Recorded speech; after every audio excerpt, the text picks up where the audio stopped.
सरकारी जमीन पर कब्जे करने वालों पर हिमाचल में अब चलेगा बुलडोजर। सरकारी जमीन पर कब्जे नियमित करने वाले कानून को भी हिमाचल हाईकोर्ट ने 23 साल बाद रद्द किया। 7 महीने के भीतर सभी को अवैध कब्जे हटाने के निर्देश भी दिए। नमस्कार, हिमाचल दस्तक टीवी लाइव में आपका स्वागत है। मैं हूं आपके साथ प्रवीण मुंगटा।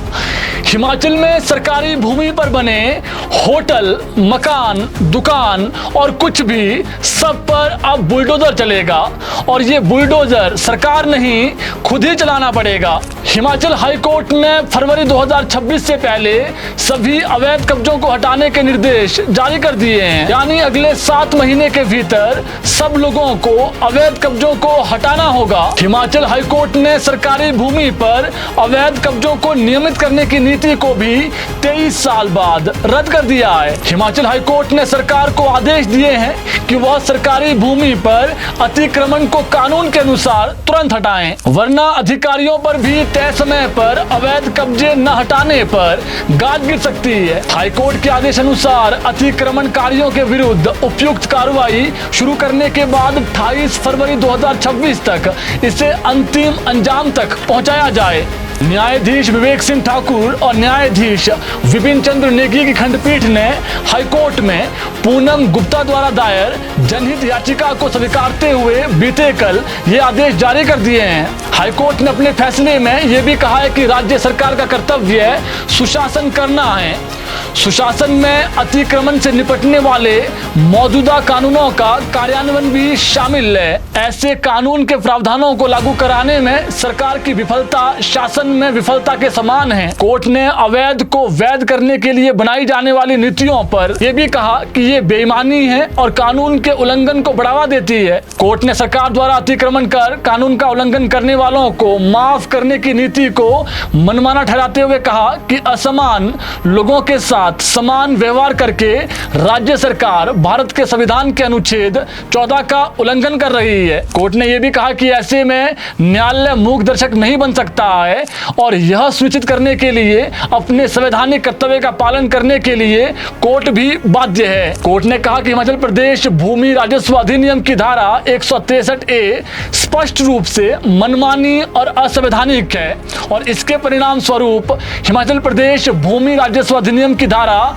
163A और उसके अंतर्गत बनाए गए नियम तुरंत प्रभाव से रद्द कर दिए जाते हैं। कोर्ट ने महाधिवक्ता को इस फैसले की कॉपी तुरंत मुख्य सचिव और सभी संबंधित जो अधिकारी है उनको तत्काल प्रभाव से आवंटित करने के आदेश भी दिए हैं। साथ ही उन राजस्व अधिकारियों के विरुद्ध कानून के अनुसार उचित कार्रवाई करने के भी निर्देश दिए हैं जिनके अधिकार क्षेत्र में भूमि पर अतिक्रमण की अनुमति दी गई है। वहीं हिमाचल हाईकोर्ट ने यह भी पाया कि उन दोषी अधिकारियों के खिलाफ कोई कार्रवाई अभी तक नहीं की गई है जिन्होंने मिलीभगत से पूरे राज्य में इस तरह के अतिक्रमण होने दिए हैं।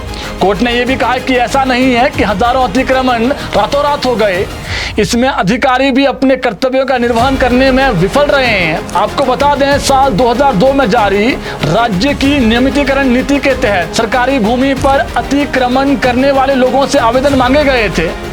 इसके तहत 15 अगस्त 2002 तक 1,67,339 आवेदनों में 24,198 एकड़ सरकारी भूमि पर कब्जों के नियमितीकरण की मांग की गई। प्राप्त सूचना के अनुसार 1.23 लाख बीघा से अधिक सरकारी जमीन पर इस वक्त हिमाचल में अतिक्रमण किया गया है। ये आंकड़ा इससे अधिक भी हो सकता है जिसे अब कोर्ट के आदेशों के बाद हटाना ही पड़ेगा। आपको सीधे और स्पष्ट भाषा में बता दें, हिमाचल में जहां भी जिसने सरकारी भूमि पर अतिक्रमण किया है उसे हाईकोर्ट ने 28 फरवरी 2026 तक सभी को हटाने के निर्देश दिए हैं और 23 साल पुराने उस कानून को भी हाईकोर्ट ने रद्द कर दिया है जिसे सरकारी जमीन पर लोगों को कुछ राहत देने के लिए लाया गया था।